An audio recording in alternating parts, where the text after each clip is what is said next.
go to the forest and collect seeds.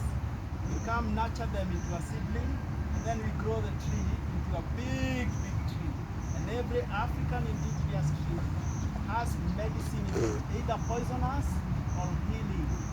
And Wanjiru was the one identifying the roots, the buds, the leaves that would heal. Okay? The first matriarch. Sawa sawa? The healers. The healers. Yeah. You heard about Shosho, who is teaching doctors in Kenyatta.